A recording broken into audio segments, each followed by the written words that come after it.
Hi, everyone. Today we're going to do some practice problems in Haskell, just like we did some practice problems in Clojure a few days ago. Usually Aman will be covering these videos, but since he can't make it today, I'm going to be stepping in. So without further ado, let's begin. So our first problem is, like we did in Clojure, going to be this hello world sort of problem, which is in the context of this process of defining a programmatic way of talking about this lasagna recipe. So that's the context of this problem. The first thing it asks us to do is define a variable called expected minutes in oven, which tells us how long we need to keep the lasagna in the oven for this recipe. And the value is 40 minutes, it's telling us. So the first thing to do, we want to tell Haskell what the type of this variable is. In this case, it's an integer. So we use the double colons to tell Haskell we're talking about types and assign the type of this variable. Now, as we've mentioned before, Haskell is smart enough, the compiler is smart enough to be able to intuit what the type of a specific thing is based on the operations we do with it. So if we started adding to this or dividing or subtracting or some other operation that is only used for integers, then Haskell will understand that this is an integer and it will annotate it with the int type in the backend on its own. However, it's just good practice for us to do this in our own code because it makes it more readable and more explicit. And so if we come back to it at a later date, we can immediately know that this is an integer, which we probably would have been able to figure out anyway, but we don't have to spend any time trying to figure it out because now we know by this statement that it is an integer. So it's just good to get in the habit of doing that. With that out of the way, we can actually define what the value of that integer is, which is 40. And now we will load our Haskell file.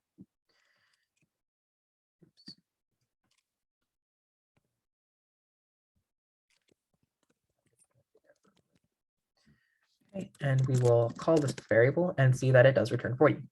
So that's good. Second task, define a function called preparation time in minutes. This is going to take in an amount of layers we want in our lasagna and tell us how long it will take to construct a lasagna with that many layers, with the rule that each layer takes 2 minutes. So let's first give this a type as well. This is a function, so its type declaration looks slightly different than our variable. We represent a function using this arrow. This arrow has the meaning of maps. So we map, this is a function that maps from integers to integers. It takes things in the integer domain and returns something new, potentially in the integer domain. And what these integers mean symbolically for our example is number of layers to number of minutes to prepare a lasagna with that many layers. And I should note that there is a case where we can have a function's type declaration that doesn't use this. And that's for the case of a function that does not take any arguments. So we think of that function as just returning something, always the same thing every time, regardless of what we try to give it, because it doesn't take any arguments. So functions like these aren't too common or useful in Haskell because it's a strictly functional language. And we see functions that don't take in any arguments more commonly in imperative languages because they don't have to take in an argument to make some change. They can statefully change things outside of their scope or that are not given to them as arguments. So we can have functions whose type declarations don't actually make use of this arrow symbol, and those are for functions with no arguments, but they don't tend to be that useful in Haskell. So that was a bit of a long-winded explanation. Sorry about that. Let's move on with defining what this function does. So we know in Haskell that to define a function, we write out its name, the parameter it takes, and what we want to do to that parameter. In this case, let me rename that L for layers. We take in an amount of layers and multiply that by 2 to get the time it takes to build the lasagna with that many layers. So there is a more elegant way to write this, though, and it has to do with something called currying in Haskell. And it's currying that lets me write expressions like this. So I just defined a function, f, and I defined it to be this. Now, you might have the question, why didn't I define it with a variable? Well, I didn't define it with a variable because I'm not defining f as a function in the usual way. I am saying f equals this thing, which is already a function. So it's like I'm just defining a variable. When I usually define a function, I write the function name and what it's going to expect to be given to it, and then what it wants to do with that thing. However, I can also just define it more like I would define a variable and say a symbol equals, and then have this thing on the right-hand side be a function. So this is what I'm doing in this case. So why is this a function though? Because times 2 seems like an invalid expression. In many other programming languages, it would be an invalid expression. However, Haskell has this thing called currying, which allows us to support this idea of having partial functions. So what this means is I can actually give a function like multiplies only one of the necessary arguments it needs. Usually multiplies needs two arguments, two things to multiply together. In this case, I'm just giving it one. And in Haskell, that's actually valid. When I give a function less arguments than it expects, it takes those arguments as a promise for, I'll give you the other arguments later. In the meantime, use those arguments to fill in what you can in the function. So wherever those arguments are used in the function, it sort of fills those arguments out. And the arguments it hasn't received yet, it leaves those as blank or unknown. And so now what we get is we get a function that's identical to the original function, identical to multiplies, except it's already had one of its parameters filled in. In this case, its first parameter is filled in as 2. So this new function is just multiplies with 2. It is a function who does multiplication, but it already has one of its arguments filled out to be 2. So I can only specify one argument. And the meaning of this function is multiply numbers by 2. And it's just a more elegant way of writing that function than actually saying explicitly f of x equals 2 times x. I can use currying to generate this partial function. So I never actually have to explicitly say what the argument is or give it a name, because I'm just assigning this function to a definition of a function. So again, that's a bit wordy, but this will hopefully become clearer as we start to do more examples, because we will use this hopefully a few more times over the course of the problems today. So the example they gave, I think, was 3 layers. So that's 6. Finally, we wanted to find a function called elapsed time in minutes. This function takes in the amount of layers, as well as how long it's been in the oven so far, and tells us how much time has elapsed in total. Let's write a type definition for this. So the way we deal with functions that take in multiple types in Haskell is by writing type definitions that look like this. Why do we do this, right? Because we said that each one of these arrows sort of represents a function mapping from a type to a type. So it looks like we have multiple functions or multiple mappings going on here. And the answer is that, yes, we actually do, in one perspective, have multiple mappings going on here, and that's because of currying. So another way of saying a function that takes in 2 arguments is saying a function that takes in 1 argument and returns a function which itself takes in an argument. And this is where we get the idea of currying from. I can give this function 1 argument, and so instead of throwing an error because it expects 2, it just returns another function, and this function has already filled out that 1 argument where it can, and now it's just waiting for the other argument, and that's completely valid. So when we look at things from this perspective, it becomes more obvious how Haskell supports currying and why it is so natural. But another way to think about this is just that we are taking in 2 integers and returning an integer. So it's a function of 2 arguments. So there's these 2 sort of dual perspectives you can take, but at the end of the day, they're really saying the same thing, just in different ways. Okay, so when we want to define this function, we can just say it is, I actually forgot to list out the arguments here. So L will be the amount of layers. We can calculate how long it will take to make them with preparation time in minutes. Then we'll just add it to T, how long it's already been in the oven, where T is standing for time here. Okay, so we load that in. 320, we get 26. So we calculate that it takes 6 minutes to cook a lasagna of 3 layers. It's already been in for 20 minutes, so we get 26. I believe, yes, that is what they show here. Okay. Where do we want to go next? Let's do the leap year problem. This problem wants us to figure out if a year is a leap year, and we have these specific conditions. So let's examine one thing before we get into these conditions, because they're a bit complicated. For each condition, we're trying to determine if something is divisible by something else. Haskell doesn't have a divisible by function supported out of the box, so we're going to need to create our own. So let's do that first. It's a good starting point. Also a function that takes in 2 integers, a value a and a value b, and it asks the question, is a divisible by b? So it doesn't return an integer, but it returns a Boolean value. True or false? Yes, it is divisible. No, it's not divisible. How do we implement this? Let me just make sure I spelled this right. I tend to misspell divisible. Okay, I'm just going to start copying this and pasting it instead of retyping it.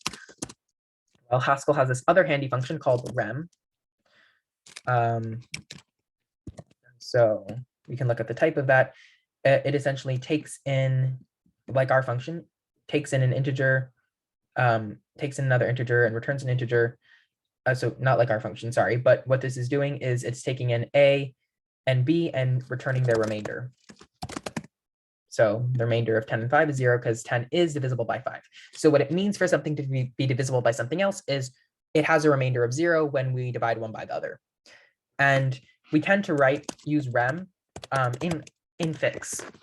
So we use this infix notation where we put it between its two arguments, and we can do that for any function of two arguments. It is valid to write it like this, and we tell the Haskell compiler we're using this infix notation by using backticks before and after the function. So these two things are equivalent to say. And we tend to use this example. A good example is our basic operators. These are technically functions, which we could write function and then its parameters. But the way math has been developed is we tend to think of these very basic operators as going between their arguments instead of in front of them. So we have infix notation. And for these symbols, they're so basic, addition, multiplication, etc. We naturally use them as infix, so we don't have to specify this backtick notation. But for example, okay, I'm not remembering what the function is to add two things off of my head. Okay, just ignore that. But the thing to take away from this is we do infix notation with two backticks around our function. So that's how we tend to write things like rem. So let me just. So we're dividing a by b, seeing the remainder. If it's divisible, it should have a remainder of 0.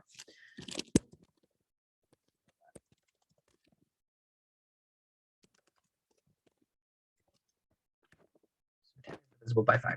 Good, that's what we'd expect. Now let's define our is leap year function.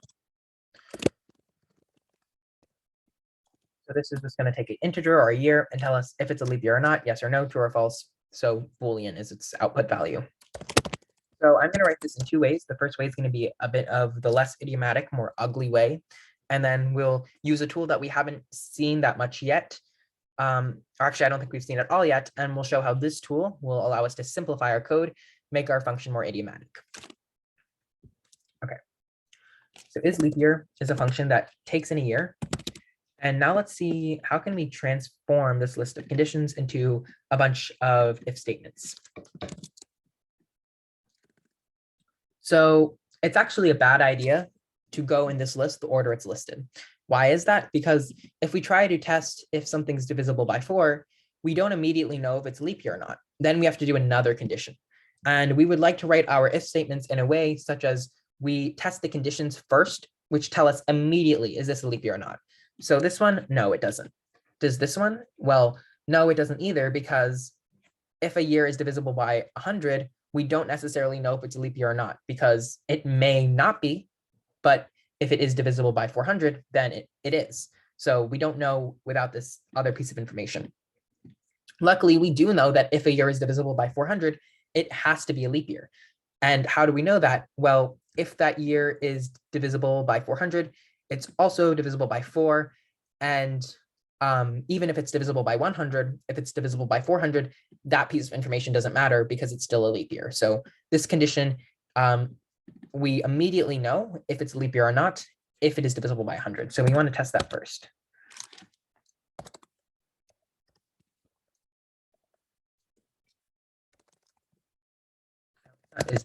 It's just divisible.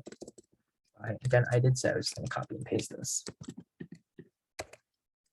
And so it's good to note here that I'm also using infix notation for this. Again, because it's sort of an operation that just makes more sense when we write it out this way. It's just syntactic sugar here, but it's just easier to read. So I can do this even with functions that I've defined myself. I can make them infix using this backtick notation. So then tend to write our thens on another line, indent them properly, then true, else. Now we can do an else if for a different condition. This time we're going to test if it's divisible by 100. And I thought we said that if we test this, we aren't able to tell if it's a leap year or not, right? But now we actually can, because we know that if it gets to this else if, that means that it was not divisible by 400. We have this extra piece of information just because of the way we've arranged the testing of our clauses. So we know here that if it's divisible by 100, it is not divisible by 400. So it's not a leap year. By the same logic, we know that when we test this, because of the way we've arranged our clauses, we know that if it gets to here, it's not divisible by 400 or 100. So then this whole thing doesn't matter. And if it's divisible by 4, it has to be a leap year because it wasn't divisible by 100 or 400, but that case doesn't matter anymore because it's still divisible by 4, which is the main thing that matters. Again, this language is getting a little bit wordy, but really all we're doing is sort of translating this, which is actually the most wordy thing on the page, and breaking it down into simple conditions and arranging those conditions in such a way that we can write our code nice and cleanly. And then finally, if none of these conditions are met, it's not a leap year. So our final thing is just else false.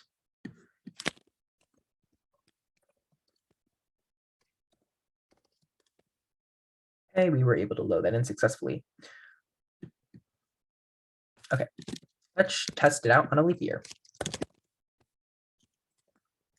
1904, promising. Let's try 1905. False, again, promising. To increase our confidence that this function is correct, let's create this list called leap years. Actually, put this up here. This is also a good way to see how we write the types of lists. So we just do brackets and then the type of that list. So this is a list of integers. And we'll say that it equals this thing here. That's going to be our list of leap years.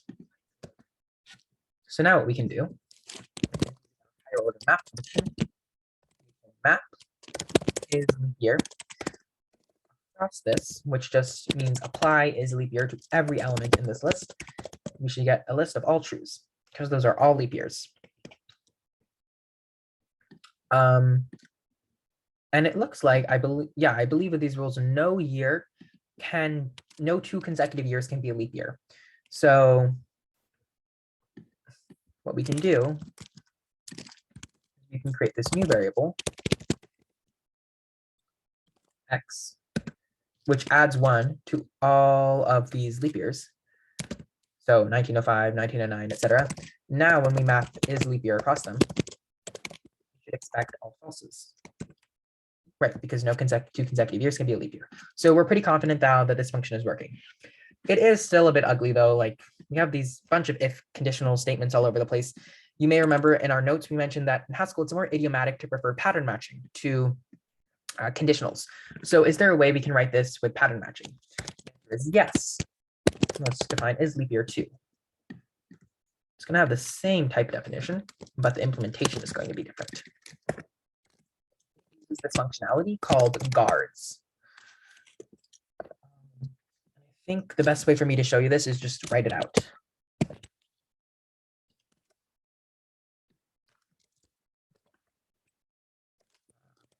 So this is not a function implementing the leap year logic yet. It's just an example.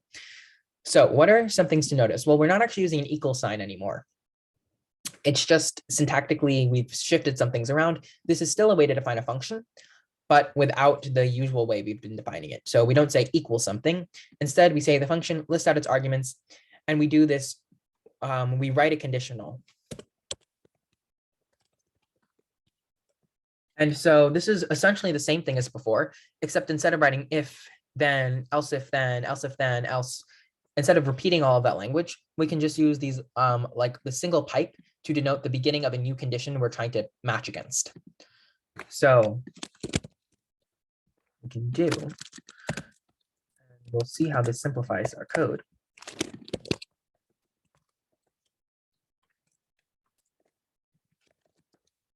This is the same thing as this, just, well, first of all, much shorter. We use less lines, but also every condition we're testing against fits neatly onto its own line. We can compare them.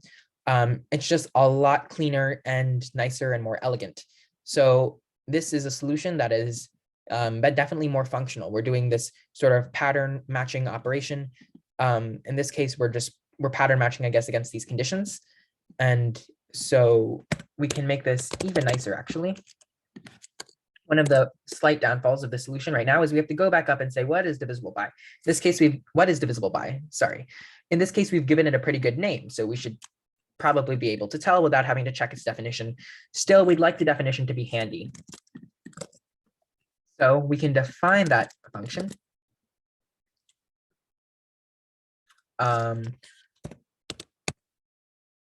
Just keep it on the same line. We can define that function within our larger function using a where block. So if you've been keeping up with our closure videos, where in Haskell is kind of like let in closure. Actually, Haskell does have let as well, but we'll get to that at a later date. It's basically where it just goes at the top instead of the bottom. Anyway, we put where after the body of the function, and we define any sort of intermediate values we want to use in the function. So now what we have is this fully self-contained thing, which uses this nice, let's see, what did I, is,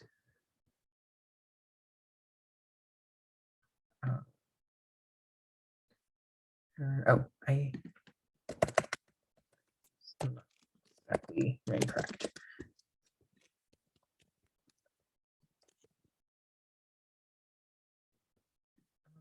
Again, error. Incorrect indentation. Okay, let me.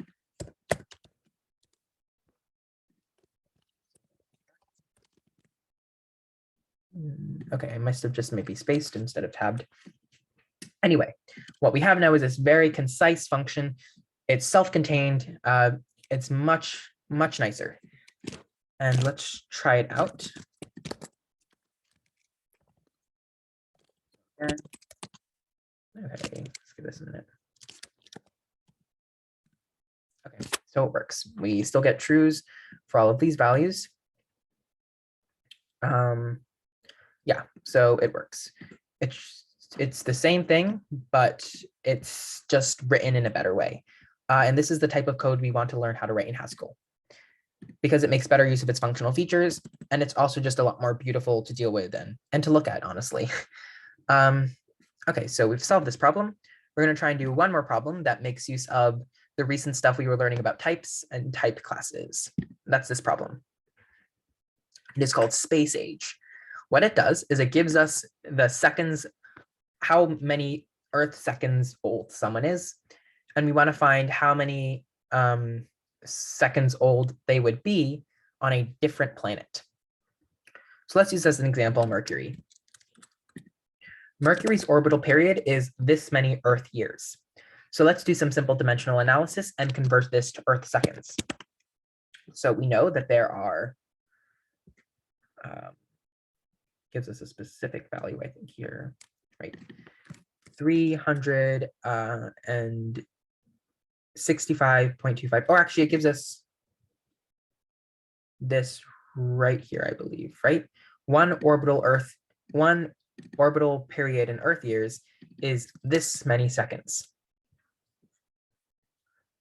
So if we have this many Earth years, then we can multiply that by this many Earth seconds over 1 Earth year, and that Earth year unit cancels out, and we're left just with Earth seconds, which is nice. So basically, all that we want this function to do is multiply these two numbers together. And the function is actually a function that, takes in a new type that's not defined in Haskell. It is a type of our own creation, and it's called the planet type. So how do we define types again? Let's just refresh this. I think it's helpful to look at how types in Haskell are defined themselves. They're defined like this, with the data keyword, the name of the type, and the possible values. So here, the name of our type is bool. The possible values are either true, or we read this type as or false. So it can be true or false. Our planet, well, it could be Mercury. or it could be Venus, or it could be Earth, or it could be Mars. So again, we can just sort of write any symbol we want here. We define these new things as these new atomic values that actually mean something in the language, which may be weird coming from other languages. You might expect these things to throw an error unless they're defined as strings, because they're just words. Like, we can't usually use normal words when programming. Haskell allows us to do this by defining our own types and defining what new values are going to be of that type. So here are our planets. And let's just load our file.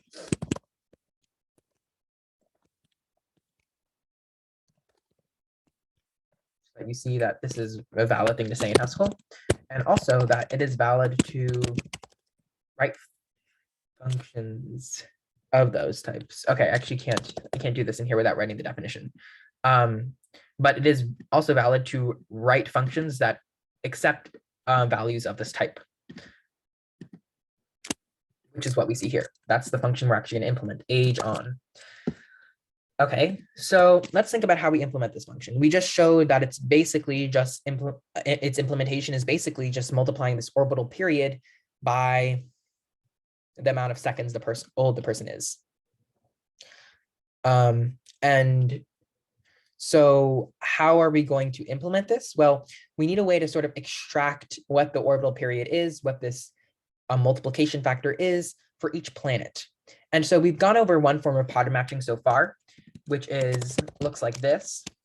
So I'd write age on Venus, age on Earth, and then I'd say this because the second, or I'd bind it to S. These are the seconds old the person is.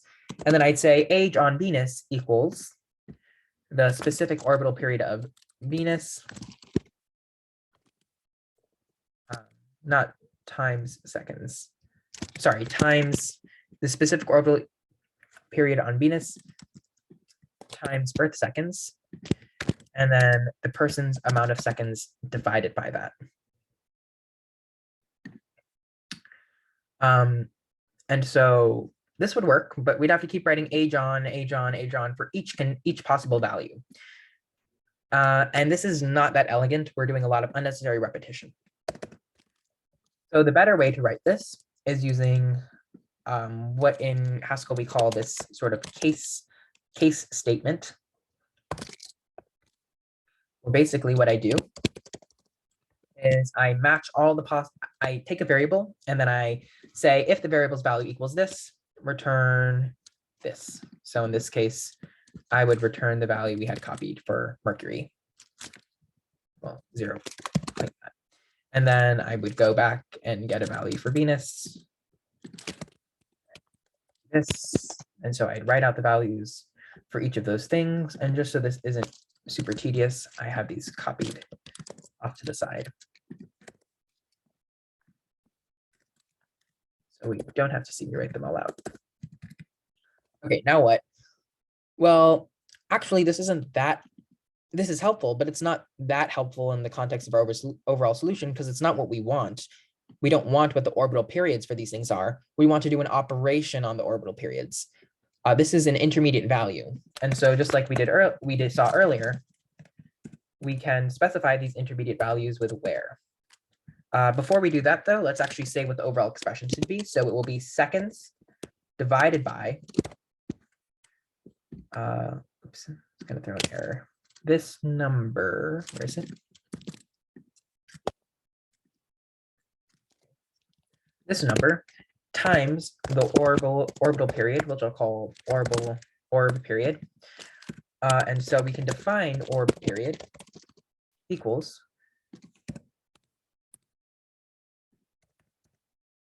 and so let's make sure these indentations are correct.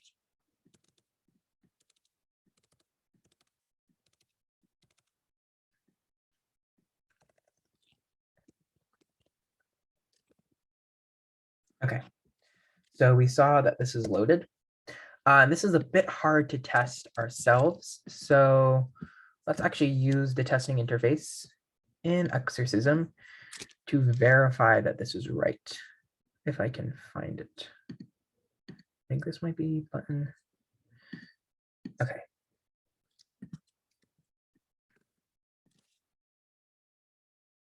So hopefully this works. Okay, look, it looks like we've passed all the tests. So that's good. Again, just a quick recap. We define our custom type.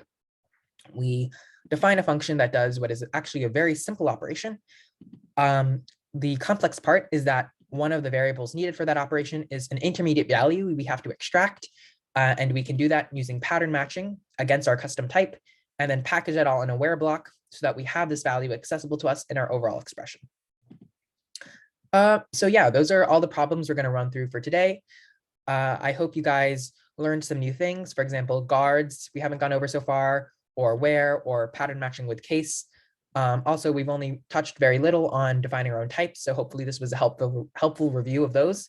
And also showing you how these functional features can be super helpful in solving programming problems. So yeah, I hope you guys keep continuing to play with Haskell on your own. Definitely try out these problems on exercism, as well as there are a bunch more sort of easy problems.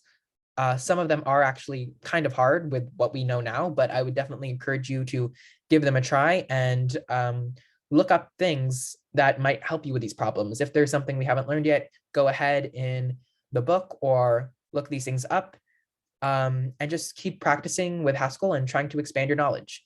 If you have any questions about things in this video, or if you notice any mistakes, please make sure to leave those down in the comments. Thank you.